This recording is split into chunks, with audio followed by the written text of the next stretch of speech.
কই বা কোথায় গেলে বলো আগে। যাই হোক, আজকে হচ্ছে বাঙালিদের শ্রেষ্ঠ পরব পৌষ পার্বণ, বা অনেকে বলে পিঠা।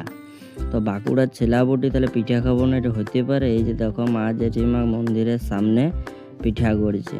আর কাদের কাদের ঘরে এরকম পিঠা হয় পৌষ পার্বণে, তারা তারা একটু কমেন্টে বলে দিবে হালকা করে।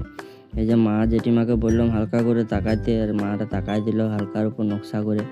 যাই হোক, ভালোই আজকে ভালোই রোদটা দিয়েছিল। তো সেই লিগে চানটি করে একদম ছাদের মধ্যে চলে গেলাম। আর যা রোদের তেজ, রোদে তাকানো যাচ্ছে না, তাকানোটা বিরাট মুশকিল হয়ে যাচ্ছে। আর এইদিকে পুকুরটা দেখতে পেয়েছো কত সুন্দর লাগছে। এই রোদটাতে না, শীতকালে রোদে একদম চান করে বসে থাকার একটা আলাদাই আমেজ।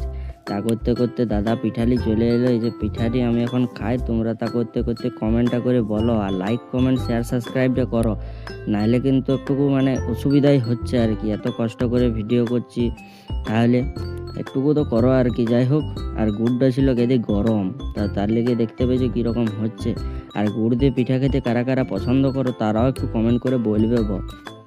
ঠিক আছে, আজকের মতো এখানে আসছি, আবার কালকে টাটা বাই বাই। ভালো থাকবে, সুস্থ থাকবে, মনে রাখবে।